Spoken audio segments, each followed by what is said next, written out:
In this demonstration, I'm going to talk about automatically provisioning user accounts in a hybrid environment.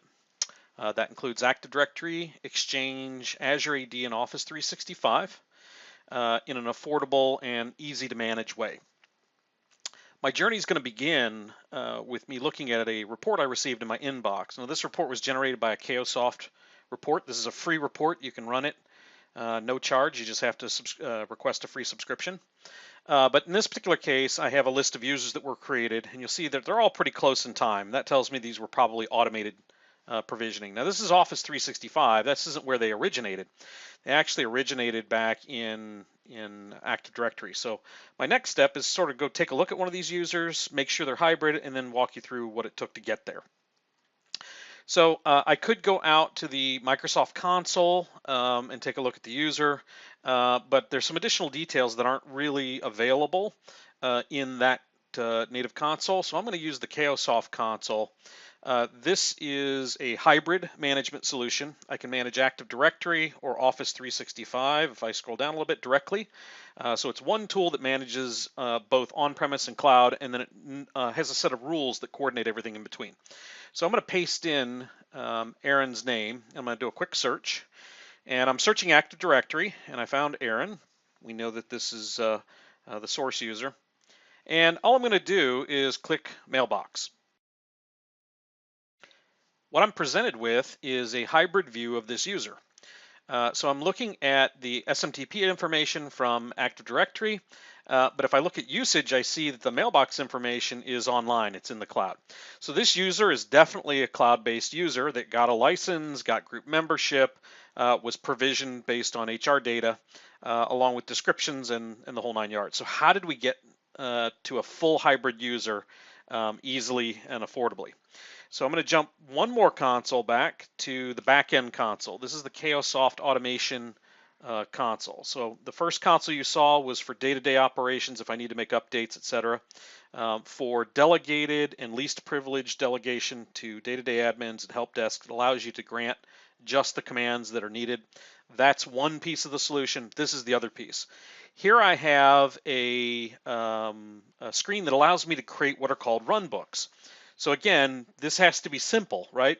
So I have an icon here that allows me to create what's called a runbook for provisioning hybrid users.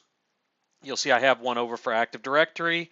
You'll see off to the right I have updating hybrid users and deprovisioning hybrid users from those details. And in the next several releases, you'll see dozens more of these pre-built runbooks. So all I have to do after installing the product product installation takes about 15 minutes. You have to create an account in Active Directory and an account in Office 365 as service accounts. That's what we work through. When I open the product, then I configure it through a wizard. And again, that whole process is maybe 15 minutes if you're familiar with it.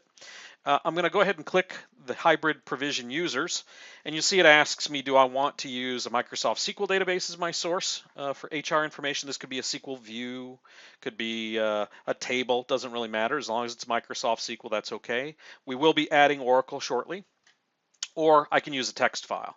And when I select these, then you'll see all the different things that have to happen for those user accounts to get provisioned. So the next step I would go through is simply making some choices. Where do I want to create the users? Do I want to update address information? Do I want to move them at the end of that process? But the end result is something that looks like this. This is a runbook, very easy to configure and manage. And what I can do is actually look down through the list. I'm going to create Active Directory users. I'm going to update information in the users according to my standard office addresses. As long as I know the office, I can put in the addresses automatically. I'm going to create office users based on these new Active Directory users without requiring DirSync. If you want more information about that, contact us. We're happy to explain how we can do it. That eliminates all the scripting you need to do. Also eliminates breaking your service agreement with Microsoft around the free tool Azure AD Connect. We're going to assign licenses, going to update the mailbox, And then there are 2 or 3 dozen additional rules that I can use to do additional things like configure the mailbox, configure OneDrive, configure all those other pieces out there. And I could just as easily continued with this and created on-premise mailboxes. But what you'll see here is that because these are all supposed to be in Office 365, when I assigned the mailbox license, I needed to also make sure that the routing information was done correctly. So I have a routing rule as well. If you would like a demonstration of this, just contact us, or if you have any other questions, give us a shout. Just visit KOSoft.com. We'll be happy to answer your questions or provide you a demonstration.